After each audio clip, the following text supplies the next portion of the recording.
भारतीय अध्यात्म मनीषा को पूरे विश्व में फैलाने वाले, पूरब और पश्चिम में अंतर को समाप्त करने वाले तत्वदर्शी रहस्यमयी व्यक्तित्व के धनी आचार्य रजनीश ओशो की देशना को, उनके काम को फिर से पूरे विश्व में फैलाने वाले ओशो के अनुज स्वामी शैलेंद्र सरस्वती जी हमारे बीच में हैं। हम उनसे कुछ चर्चा करेंगे। स्वामी जी, आपका बहुत बहुत स्वागत है। नमस्कार पंडित जी। आप जबलपुर में जो ओशो की नगरी है वहाँ पर शिविर कराने आए हैं। शिविर का विषय है धर्म का सार आनंद उत्सव। सबसे पहले तो मैं ये जानना चाहूँगा कि ओशो, बुद्ध, महावीर, इन्होंने किसी ने भी शिविर नहीं किया था। आज के संदर्भ में शिविर की आवश्यकता क्यों है? देखिए, परिस्थितियां बदल जाती हैं, लोगों की मनस्थितियां बदल जाती हैं। प्राचीन युग में माना जाता था कि संसार को, परिवार को, शहर को छोड़ के जंगल में एकांतवास जाके करना होगा, तब जाके ध्यान घटित होगा, त्याग तपस्या करनी होगी, अपने आप को कष्ट पहुंचाना होगा। कालांतर में पता चला कि इन सब की कोई भी ज़रूरत नहीं है और ओशो ने इस बात को बहुत स्पष्ट किया। उनको स्वयं को परम ज्ञान सच्चिदानंद प्राप्त हुआ जब वे एक स्टूडेंट थे। उन्होंने अपना कर्तव्य जारी रखा, पढ़ाई पूरी की, उसके बाद उन्होंने नौकरी की, आजीविका उपार्जन किया, समाज के, परिवार के सारे उत्तरदायित्व निभाए। अब यह बात भली भांति सिद्ध हो चुकी है कि कहीं छोड़ के जाने की ज़रूरत नहीं है। हम शहर के बीचों बीच अपने घर में रहते हुए भी ध्यान कर सकते हैं। तो मेडिटेशन कैंप, शिविर की खोज, यह ओशो की एक नई खोज है। मुझे याद आता है मेरे बचपन में जब ओशो ने शिविर लगाने शुरू किए थे ध्यान के, तब बहुत साधु सन्यासी विरोध करते थे कि ऐसे गांव-गांव, शहर-शहर में कैसे ध्यान होगा, ये तो जंगल में जाके होता है। ओशो का नहीं, परमात्मा सर्वत्र है। हम जहाँ भी होंगे, शांत होंगे, सजग होंगे, हमें उससे मिलन हो जाएगा। तो मेडिटेशन कैंप, ध्यान शिविर, ये ओशो के द्वारा आरंभ की गई एक नई चीज़ है। स्वामी जी, आपने ओशो की बात करी, उनके बचपन की बात करी, शुरुआती दिनों की बात करी। ओशो की कोई ऐसी बातें जिनके आपके जीवन में बहुत प्रभाव रहा हो, जो अपठित हो, जो अनचाही हो, जो किसी ने जानी ना हो? कुछ ऐसी बातें बताएं। जी, ऐसी बातें तो हज़ारों हैं। हमारे पास संक्षिप्त समय है। मैं बहुत संक्षेप में कहूँगा कि जब मैं बहुत छोटा था तो उस समय ओशो की बातें, उनकी बड़ी-बड़ी बातें, बड़े-बड़े शब्द तो समझ नहीं आते थे, लेकिन उनका प्रेम, उनकी करुणा, वो भाव पकड़ में आता था, है ना? विचार पकड़ में नहीं आते थे। तो ओशो के साथ जो संबंध बना वो भावनात्मक है, विचारात्मक नहीं, बुद्धि का नहीं बल्कि हृदय का है। और यह बात सदा ही अपठित, अलिखित रह जाती है। और मैं समझता हूँ ओशो के संग जितने भी लोग जुड़े हैं, उन्हें प्रेम करते हैं, उनके सन्यासी और शिष्य हो गए हैं, विचार से कम भाव से ज़्यादा जुड़े हुए हैं। जी, जी। पुनः शिविर की बात करते हैं। धर्म का सार आनंद उत्सव। आपकी नज़र में, ओशो की नज़र में धर्म का सार क्या है? क्या आनंद उत्सव ही धर्म का सार है या कुछ और भी है? जी, आनंद उत्सव ही असली धर्म का सार है, असली धर्म का लक्ष्य है। और दूसरे लक्ष्य जो हमने सोचे थे पुराने ज़माने में, वे सब काल्पनिक थे। ईश्वर की धारणा, कहीं कोई सृष्टा बैठा है जिसने दुनिया बनाई, जो दुनिया को चला रहा है, हमने धर्म का लक्ष्य उसे माना था। मरने के बाद स्वर्ग जाना है, यह एक कपोल कल्पना थी, है ना? भयभीत लोगों ने, लोभी लोगों ने स्वर्ग और नरक की धारणा निर्मित की थी। इसमें कोई सत्य नहीं था। और इसलिए जैसे-जैसे आदमी बुद्धिमान होता चला गया, सुसंस्कृत वैज्ञानिक बुद्धि का हो गया, चिंतन मनन करने वाला होगा, धर्म के पुराने आधार सब खिसक गए। आज किसी को उत्सुकता नहीं है ईश्वर में। आधी दुनिया नास्तिक हो चुकी है। अब स्वर्ग की बात में किसी को इंटरेस्ट नहीं है, नरक जाने से कोई नहीं डरता है। सबको समझ में आ गया कि बचकानी बातें हैं। आज हमें धर्म को एक नया आधार देना होगा, कोई ऐसी बात जो सबके हृदय को स्पर्श करे। और निश्चित रूप से वह यही होगा कि हमारे भीतर आनंद हो, हमारे जीवन में बाहर उत्सव हो, हमारे जीवन में प्रेम हो, हम शांत हो सकें, हमारे जीवन में एक समरसता हो, एक संगीतबद्धता हो। यह बात सबको आकर्षित करेगी और यही धर्म का असली सार है। तो ना तो मोक्ष, न निर्वाण, न स्वर्ग, न ईश्वर, ये सब बातें फिजूल की बातें हैं। असली बात है आनंद। हम कैसे आनंद पूर्वक जी सकें। हमें मरने के बाद स्वर्ग नहीं जाना है, हमें जीते जी इस पृथ्वी को स्वर्ग बनाना है। यह बात ज़्यादा इम्पॉर्टेंट है। स्वामी जी, आप धर्म की बात बहुत गहराई से कही। हम आज के संदर्भ में बात करें, आज हमारे भारत देश में जो धर्म का देश कहा जाता है, उसमें धर्म का जो स्वरूप है, एक समय तो ऐसा था कि धर्म की बात करना भी मना माना जाता था। लेकिन आज राजनीतिक वातावरण जो है, आज जय श्री राम के नारे हैं, आज तिलक, चोटी, गंगा, गायत्री की बातें की जा रही है। जो कुछ भी धर्म के नाम पे आज आज दिख रहा है, क्या आप मानते हैं कि भारत देश धर्म की ओर बढ़ रहा है? देखिए, इसके दो रूप होते हैं। एक होता है धर्म का प्राण अध्यात्म, उसका सार सूत्र है ध्यान, मेडिटेशन, शांत होना, सजग होना, साक्षी होना, वह उसका प्राण है। और ऊपर ऊपर की उसकी एक खोल होती है, बाहर की परिधि होती है, वह असली बात नहीं है। निश्चित रूप से जहाँ प्राण है, आत्मा है, चेतना है, लेकिन हमारा शरीर भी, हमारा मन भी है, हमारे वस्त्र भी हैं, और वस्त्र बदलते रहते हैं, शरीर बदलता रहता है, आत्मा नहीं बदलती।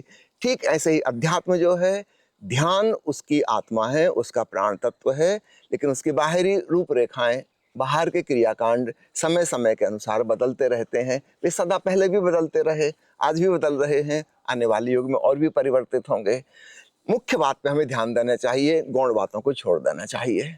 आपने कहा कि गौण बातों को छोड़ देना चाहिए, लेकिन आज पूरी दुनिया गौण बातों में ही उलझी हुई है। धर्म की बात करें, आपने तो कहा कि धर्म का सारा अध्यात्म है, लेकिन धर्म के स्तर पर भी देखें तो धर्म के नाम पे झगड़े हैं, फसाद है। आप किस तरह के धर्म को व्याख्यात करेंगे और किस तरह के धर्म को उपयोगी बताएंगे? मैं केवल भीतर के गुणों की बात करूंगा। हमारे भीतर के जो गुण हैं, सद्भावनाएं विकसित हों, हमारे भीतर प्रेम, दया, करुणा, अहिंसा का विकास हो, हमारे भीतर चेतना ज़्यादा सजग बने, हम अधिक से अधिक चैतन्य हो, होशपूर्ण हो, हम ज़्यादा से ज़्यादा साक्षी भाव में जी सकें, संसार के साथ हमारा अटैचमेंट छूटे, हम डिटैच होकर दूर से चीज़ों को देख सकें, घटनाएं हम पर प्रभाव न डाल सकें, हम अपने भीतर की शाश्वत अमृत चेतना को जान सकें। यह धर्म का सार तत्व है, और इससे शांति और आनंद, प्रेम फलित होता है।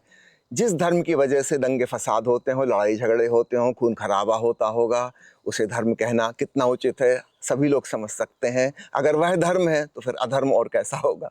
जी, जी, जी। स्वामी जी, पूरे देश में आप जाते हैं, विदेशों में भी जाते हैं, तो आज भारत का जो जनमानस है, जो आपके शिविर में लोग आते हैं, आप सबके मन को पढ़ते होंगे। आज साधकों के मन की चुनौती क्या है? सबसे बड़ी चुनौती आज मैं देखता हूँ, केवल भारत में नहीं, पश्चिमी मुल्कों में भी वही बात है, वो है अशांति, बेचैनी, ओवर थिंकिंग। बहुत ज़्यादा विचारों की भीड़ मन में चल रही है, और अराजक विचार, जिनसे कुछ लेना देना भी नहीं है। और इसका कारण है शिक्षा, प्रचार प्रसार, किताबों का, पुस्तकों का, और आधुनिक युग में इंफॉर्मेशन टेक्नोलॉजी का आना। अचानक इतनी इंफॉर्मेशन चारों तरफ हो गई है। अभी एक मनोवैज्ञानिक ने हिसाब लगाया है कि आज से 600 साल पहले एक मनुष्य को दिन भर में जितनी सूचनाएं मिलती थीं, आज के महानगर में रहने वाले सुशिक्षित व्यक्ति को उससे 600 गुनी ज़्यादा सूचनाएं मिलती हैं। शायद हमारा मस्तिष्क इतना बोझ सहने को तैयार नहीं। आदमी पगलाई हुई स्थिति में हुआ जा रहा है, विक्षिप्त हुआ जा रहा है। पश्चिमी देशों में यह बात और भी उभर के सामने आती है, क्योंकि उनका वैज्ञानिक विकास भारत से पहले हो गया। वहाँ जो होता है वो 20-25 साल बाद हमारे देश में भी होता है। नई पीढ़ी को हम देखते हैं किस प्रकार से मोबाइल एडिक्टेड हो गए हैं, लैपटॉप एडिक्टेड हो गए हैं, दिन रात इन्फॉर्मेशन। उसमें से शायद 1% हमारे काम की होगी, 99% बिल्कुल व्यर्थ की है। लेकिन एक बार जो सिर में चली गई, वो भीतर भीतर घूमती रहेगी, हमें परेशान करती रहेगी।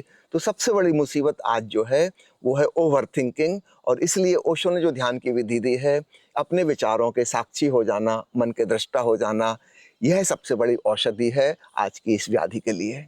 स्वामी जी, आप धर्म और अध्यात्म का जो संदेश देते हैं, और आपके अलावा जो भी अध्यात्मवेत्ता इस देश के जो प्रतिष्ठित हैं, जो समृद्ध हैं, वो जो संदेश देते हैं, उन संदेशों को मानने के बाद भी, उनके आदेशों का पालन करने के बाद भी, यदि जो चुनौती आपने कही, ओवर थिंकिंग या डिप्रेशन या तनाव या अशांति नहीं जा रही है, तो उसका कारण क्या है? नंबर एक। और नंबर दो, ये भी देखा जा रहा है कि समाज के जो दशा दर्शक हैं, जो धर्मवेत्ता हैं, वे भी सुसाइड की ओर बढ़ रहे हैं। ऐसी भी कहानियां आती हैं कि हमारे मध्य प्रदेश में 2 बहुत बड़े धर्मगुरुओं ने सुसाइड कर ली, तो और भी ऐसे उदाहरण। तो फिर जब उनकी स्थिति ऐसी है, तो हम कैसे समझेंगे कि जो आप, जिनको आप सिखाते हैं, वो कैसे आगे बढ़ें? देखिए, इसमें 2 प्रकार की भूल हो सकती है। एक तो सिखाने वाला स्वयं ही भूल में हो सकता है। जिस प्रकार धर्मगुरु की आपने उदाहरण दिया, ठीक इसी प्रकार आप देखेंगे हमारे देश में भी, पश्चिम के मुल्कों में भी बड़े-बड़े मोटिवेशनल स्पीकर जो दूसरों को डिप्रेशन से बाहर ला रहे थे, उनको आशावादी दृष्टिकोण दे रहे थे। बाद में पता चला वो खुद डिप्रेशन में चले गए, उनका मेडिकल ट्रीटमेंट चल रहा है।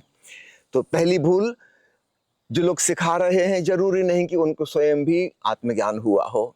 वो केवल शब्दों के धनी हैं, अच्छी ढंग से वो किसी चीज़ को पेश कर सकते हैं, मनोवैज्ञानिक शब्दावली का उपयोग कर रहे हैं, मोटिवेशनल स्पीकर हो गए हैं।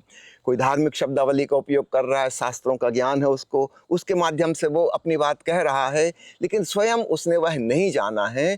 इसके जीवन में रूपांतरण नहीं हुआ है, इसलिए पूरी संभावना है कि वह भी उसी मार्ग पर जाएगा जिसमें आम आदमी जा रहा है। अब दूसरे नंबर की बात आपने जो कही है कि जो सुनने वाले हैं, समझने वाले हैं, ये कितना समझ पा रहे हैं, क्या सीख पा रहे हैं, यह भी समझना जरा मुश्किल है। औसत आईक्यू लेवल पूरी मनुष्य जाति का बहुत ही कम है और अध्यात्म की जो गहरी बातें हैं वे सब सिर पर से निकल जाती हैं, वे हृदय को छू नहीं पाती और जीवन में कोई रूपांतरण नहीं कर पाती। सुनने में अच्छी अच्छी लगने वाली बातें, बड़े बड़े आदर्श की बातें, उनके पीछे जो व्यक्ति चलेगा वह और पाखंडी हो जाएगा। इसलिए एक और तीसरी बात आपसे कहता हूँ, जितना ही अधिक धर्म की उच्च आदर्शों की बात किसी मुल्क में होगी, वहाँ उतना ही अधिक पाखंड हो जाएगा। जो सिखा रहा है वो तो पाखंडी होगा ही होगा, जो सीख रहा है वो भी पाखंडी हो जाएंगे, क्योंकि उनकी प्रकृति कुछ और कह रही है जो परमात्मा ने उनको दी है और ऊपर से पाई गई शिक्षा कुछ और कह रही है। उनके भीतर एक द्वंद्व बन गया। चेतन मन शिक्षा संस्कारों के द्वारा, उपदेशों के द्वारा बना है और भीतर की जो प्रकृति है अवचेतन मन की, जो कि बहुत बड़ी है, चेतन मन से करीब करीब 9 गुनी ज़्यादा बड़ी, वह परमात्मा से हमें जन्मजात प्राप्त है, वह बहुत शक्तिशाली है। हमारे भीतर एक द्वंद्व और झगड़ा, संघर्ष शुरू हो गया।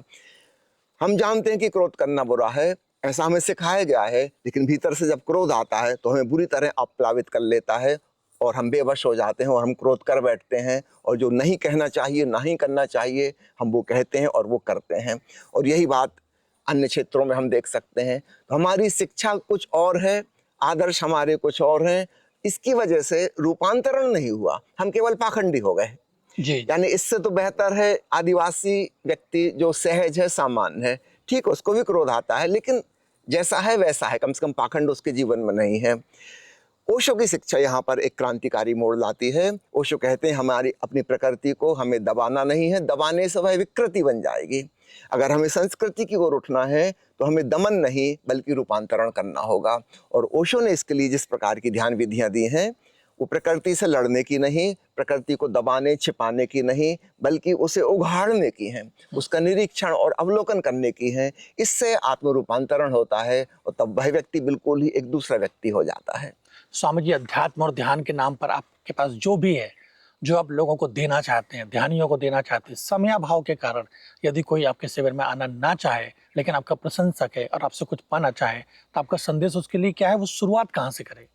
सबसे पहले तो मैं कहूँगा अगर किसी के पास मेरे पास आने का समय भी नहीं है, कोई बात नहीं, मैं आपके घर आ जाऊँगा। आज के वैज्ञानिक युग में अब ये संभव हो गया है कि ऑनलाइन मेडिटेशन क्लास के माध्यम से हम प्रतिदिन पिछले 6 सालों से घर घर पहुंच रहे हैं। जो भी हमें सुनना चाहे, देखना चाहे, ओशो के प्रवचन सुनना चाहे, ओशो की ध्यान विधि करना चाहे, उसके घर में ही वह उपलब्ध हो जाएगी। अलग से समय निकालने की ज़रूरत नहीं है, कहीं यातायात करने की ज़रूरत नहीं है। मुझे याद आता है हज़रत मोहम्मद साहब ने उस ज़माने में कहा था, उस ज़माने के लिए बिल्कुल सही थी वह बात, कि कुआं प्यासों तक नहीं जाता, प्यासे को ही कुआं तक आना होता है। किंतु आज के इस साइंटिफिक एज में अब कुआं भी प्यासों तक जा सकता है। कोई ज़रूरत नहीं है कि प्यासे ही कुएं के पास आकर भीड़ लगाएं। और यह पिछले 6 साल से हो रहा है। ओशो के विचारों को, उनके दर्शन को, उनके ऑडियो वीडियो प्रवचनों को हम घर घर फैला रहे हैं। रोज़ हमारा 1.5 घंटे का कार्यक्रम ऑनलाइन आता है और उसकी रिकॉर्डिंग 24 घंटे तक उपलब्ध रहती है, क्योंकि अलग अलग देशों के लोग अलग अलग टाइम जोन में जी रहे हैं। मान लो हम यहाँ 6:30 बजे कर रहे हैं तो भारत में कुछ लोगों के लिए अनुकूल पड़ेगा, सबको तो अनुकूल नहीं पड़ेगा। और दूसरे देश में रहने वाले उस समय किसी के यहाँ दोपहर है, किसी के यहाँ शाम है, किसी के यहाँ रात है, तो 24 घंटे वह रिकॉर्डिंग उपलब्ध रहती है। कोई जब भी देखना चाहे तब उसको देख सकता है। तो हमारे ऑनलाइन कार्यक्रम में जुड़ने के लिए मैं सभी लोगों को आमंत्रित करता हूँ। मेरा व्हाट्सअप नंबर आप नोट कर लीजिए, मुझे आप व्हाट्सअप पे मैसेज कीजिएगा। हाँ, कृपया फ़ोन नहीं कीजिएगा, मैं फ़ोन नहीं सुनता हूँ, लेकिन आप मुझे मैसेज कीजिए। मैं आपको ऑनलाइन ओशो के प्रवचन, ऑडियो वीडियो दोनों ही, उनकी किताबें सारी निःशुल्क उपलब्ध करा सकूँगा और ऑनलाइन कार्यक्रम में आपको जोड़ने के लिए निमंत्रण भी भेज सकूँगा। मेरा नंबर है 7027327372। हिंदी में कह रहा हूँ 70 273 273 72। आप मुझे मैसेज कीजिए, आपको ओशो की कौन सी चीज़ चाहिए, सब कुछ निःशुल्क उपलब्ध है। और हमारा ऑनलाइन प्रोग्राम स्वेच्छा योगदान पर, वॉलंटरी कंट्रीब्यूशन पर उपलब्ध है। प्रचार में तकनीकी का योगदान, आपने बहुत अच्छी बात करी कि लोग आप तक नहीं पहुंचेंगे, आप उन तक पहुंचेंगे, घर घर आप पहुंचेंगे। ये बहुत अच्छी बात है, स्वभावना के तहत आपने ये बात करी और स्वीकारी भी जाती है। पर समाज का एक तबका ऐसा भी है, उसमें धर्म जगत तो मौजूद है, वो ये कहता है कि धर्माचार्यों के अंदर, आध्यात्मिकताओं के अंदर मंचमाला माइक की भूख होती जा रही है। आप क्या कहेंगे? देखिए, जो बात कही जा रही है उसमें अंशतः सत्य होगा ही होगा, तभी बात कही जा रही, नहीं तो नहीं कही जाती। निश्चित रूप से इस बात में सच्चाई है, मैं स्वीकार करता हूँ। ऐसे लोग हैं जो भीड़ के लिए तड़फ रहे हैं, तालियां सुनने के लिए तरस रहे हैं। उनको किसी भी प्रकार मंच पे आना है और अपनी बात व्यक्त करना है, भले ही उनके पास कहने लायक कुछ है नहीं, देने लायक कुछ है नहीं, वो केवल तोता रटंत पुराने शास्त्रों को दोहरा रहे हैं। तो आपकी बात में मैं कहूँगा अर्ध सत्य है, लेकिन जी। दूसरा पक्ष भी है। बहुत लोग हैं जिनके पास देने के लिए कुछ है, उनको अनुभव घटित हुआ है और अपना अनुभव शेयर करना चाहते हैं। आपके पास हर वर्ग, हर उम्र के लोग आते हैं अध्यात्म सीखने के लिए। तो आपको क्या लगता है, आपके देखे उनकी जो इच्छाएँ हैं, उनकी जो लालसाएँ हैं, उनकी जो प्रवृत्तियाँ हैं, वो सचमुच अध्यात्मोन्मुखी होना चाहते हैं या वो सब समस्याओं से छुटकारा पाना चाहते हैं? देखिए, अगर मैं संक्षेप में कहूँ तो उस दृष्टि से अगर हम देखेंगे तो प्रत्येक व्यक्ति जाने अनजाने में अध्यात्ममुखी है। ऐसा कौन व्यक्ति जिसको शांति और आनंद की तलाश नहीं है? ठीक है, उसके वो सोचता होगा कि बहुत ज़्यादा धन कमा लूँ तब आनंद मिलेगा, कोई सोचता फलानी से शादी हो जाए तब शांति हो जाएगी जीवन में, कोई सोचता फलां डिग्री हासिल कर लूँ, कि नौकरी प्राप्त कर लूँ, कि ऐसा मकान हो मेरे पास, कि ऐसा मोबाइल हो, तब जाके शांति होगी। चाहत तो शांति की है, चाहत तो आनंद की है। हाँ, वो दिशा गलत पकड़ रहा है। बड़ा मकान मिल जाएगा तब भी आनंद नहीं मिलेगा, मनचाहे व्यक्ति से विवाह हो जाएगा तब भी आनंद नहीं मिलेगा। तो इस प्रकार के लोग आते हैं, बड़ी भीड़ उनकी है जिनकी अभी संसार की इच्छाएं पूरी नहीं हुई हैं। तो उन्हें हम संदेश देते हैं कि अगर ये इच्छाएं पूरी हो भी जाएं तो भी आनंद नहीं मिलेगा। मेरी बात मानने की ज़रूरत नहीं है, आप इसके प्रमाण अपने चारों तरफ देखो, अपने घर परिवार में, रिश्तेदारों में। आप पाओगे कि बहुत लोग हैं जो बहुत अमीर हो गए, बहुत लोग हैं बड़ी राजनीतिक पोस्ट पर पहुंच गए, बहुत लोग हैं जिनके मनचाहा सैकड़ों बातें हो गई, लेकिन उनके जीवन में भी कोई शांति और आनंद तो नहीं है। शायद वे सामान्य से भी ज़्यादा तनावग्रस्त हो गए हैं। जी, जी। तो दूसरों को देख के सीखो, फिर अपनी जिंदगी के अनुभवों से सीखो। समझो एक व्यक्ति 40 साल जी चुका है, तो 40 साल में उसकी बहुत सी इच्छाएं तो पूरी हुई, चलो 100% नहीं हुई, 30-40% तो हुई। क्या उनके पूरे होने पर कोई शांति मिली, कोई आनंद मिला? तब वो पाएगा कि नहीं मिला। तो यह पर्याप्त है समझने के लिए कि आगे वाली इच्छाएं भी मेरी पूरी हो जाएंगी तो भी शांति नहीं मिलेगी। इस दृष्टि से मैं कहता हूँ कि संसार एक पाठशाला है जहाँ हम ये सबक सीख रहे हैं कि दिखाई ऐसा पड़ता है कि यह लक्ष्य पालो, वह लक्ष्य पालो, फिर जीवन एकदम सुखी हो जाएगा, पर ऐसा आज तक न कभी हुआ है, पहले न कभी होगा। जिसने भी सुख को, आनंद को, शांति को जाना है, उसने स्वयं के भीतर डूबकर अपनी आत्मा का आनंद जाना है। चाहे वो गरीब हो, चाहे अमीर हो, चाहे वो पढ़ा लिखा हो, चाहे गैर पढ़ा लिखा हो, चाहे वो गांव का रहने वाला हो, चाहे वो महानगर का रहने वाला हो, जिसने भी शांति पाई है स्वयं के भीतर पाई है। संत कबीर साहब कहते हैं, मोह को कहाँ ढूंढे रे बंदे, मैं तो तेरे पास में। वह आनंद का खजाना हमारे भीतर है। तो मेरे पास जो लोग आते हैं उसमें सब प्रकार के लोग हैं। करीब करीब मैं मानता हूँ लगभग 50 साल के बाद व्यक्ति के अंदर एक मैच्योरिटी आना शुरू होती है, एक आध्यात्मिक प्रौढ़ता, और उसे अपनी जिंदगी के अनुभव से समझ में आता है कि मैं भूल में था, मैं भ्रांति में था, मैं क्षितिज को पकड़ने दौड़ रहा था जो कि कहीं है ही नहीं। और तब वह अपने भीतर अंतर्मुखी होने के लिए तैयार होता है। दूसरा वर्ग है युवा वर्ग, अभी जिसके अंदर बड़ी कामनाएं हैं, बड़ी वासनाएं हैं, ऊंचे ऊंचे टारगेट्स, उसको ये हासिल करना है, वो हासिल करना है। हम उसको जबरदस्ती नहीं थोपते कि हमारी बात मानो, हम उसको सहारा देते हैं कि ठीक है तुम दौड़ो, तुमको दिख रहा है कि वहाँ क्षितिज है, तुम पकड़ सकते हो, लगाओ, पूरी ताकत से दौड़ लगाओ। एक समय आएगा जब तुम्हें समझ में आएगा कि क्षितिज जैसी कोई चीज है नहीं जहाँ जमीन और आसमान मिलते हैं। तो प्री मैच्योर जबरदस्ती कोई बात कहने का कोई उपयोग नहीं है। हम इंतजार करेंगे, बताएंगे बात, लेकिन थोपेंगे नहीं। हम कहेंगे तुम अपने जीवन के अनुभव से चलना, समझना, अपने विवेक से। स्वामी जी, आपने आध्यात्मिक प्रौढ़ता की बात करी। स्वामी शैलेंद्र सरस्वती के अंदर क्या आध्यात्मिक प्रौढ़ता आई है? एक बात। दूसरी बात, ओशो के नाम पर आप जो कुछ भी कर पाए हो या कर रहे हो, उसमें आप कितने संतुष्ट हो और अभी और क्या किया जाना बाकी है? नंबर 3, यदि इसी वक्त स्वामी शैलेंद्र सरस्वती की आंखें बंद हो जाएं और ऊपर वाला पूछे या स्वयं ओशो पूछे कि तुम क्या करके आए, क्या जवाब देंगे आप उनकी आंख से आंख मिलाकर? तो पहली बात तो मैं बता दूं कि मैं पूरी तरह से संतुष्ट हूँ। मेरी कोई कामना नहीं है कि ऐसा हो कि वैसा हो, इसलिए आपकी आध्यात्मिक प्रौढ़ता क्या कहती है, वो क्या संदेश देती है? हाँ, मैं वही कह रहा हूँ कि मैं अपने आप में परिपूर्ण रूप से संतुष्ट हूँ। मैं अपने भीतर का अनुभव शेयर कर रहा हूँ, कोई ले अथवा ना ले उसके मौज की बात है। मैं कभी फीडबैक भी नहीं लेता, किसी से पूछता नहीं कि आपको कैसा लगा, उसकी मर्जी, जैसा उसको लगा हो वह जाने।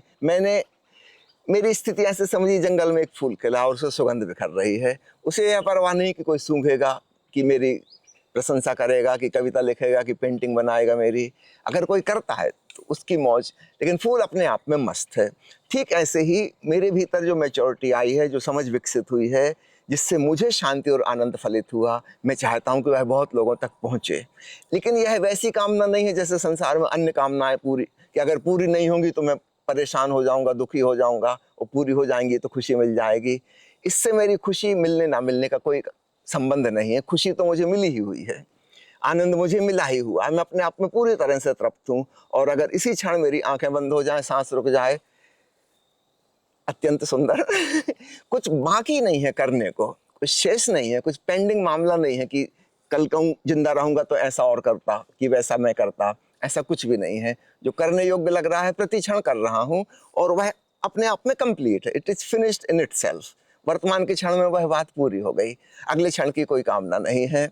और ओशो या परमात्मा या जो भी अपना अस्तित्व मुझसे पूछेगा क्या किया, तो मैं कहूँगा मौज किया, आनंद लिया, मजा किया। कुछ कामना जैसी चीज नहीं है। सामान्यतः हम हमेशा सोचते हैं कोई व्यक्ति कुछ कर्म करता है तो उसके पीछे एक कामना होती है। भगवान कृष्ण कहते हैं गीता में निष्काम कर्म योग, तो मेरे जीवन में वह फलित हुआ है। कामना नहीं है, कर्म है। जी। आप पूछ रहे हैं तो मैं बोल रहा हूँ, उत्तर दे रहा हूँ, इसके परिणाम की चिंता किए बगैर। तो ये एक दूसरे प्रकार का कर्म है। कर्म अपने आप में आनंद है, फल की उसमें बात ही कहीं से नहीं आती है। जी। फल आएगा ठीक, नहीं आएगा ठीक, उससे कुछ लेना देना नहीं है। तो मेरा जीवन वैसा है। तो ये थे स्वामी शैलेंद्र सरस्वती जी, जो कि निस्वार्थ भाव से ओशो की देशना को पूरे संसार में, पूरे विश्व को फैला रहे हैं और स्वयं को ओशो का फूल मानते हैं। ऐसा फूल जो लगातार सतत खुशबू बिखेर रहा है और उन्हें अपने होने का फक्र है, संतुष्टि भी है कि वे अभी इसी वक्त यदि चले जाए तो वे बहुत पूरी तरह से संतुष्ट हैं। ऐसा ओशो का फूल जो शायद झड़ने के बाद भी गुलकंद बन के लोगों के लिए औषधि का काम करेगा। स्वामी जी, आपने बात की, बहुत बहुत बहुत धन्यवाद बहुत आपका। धन्यवाद आपका भी।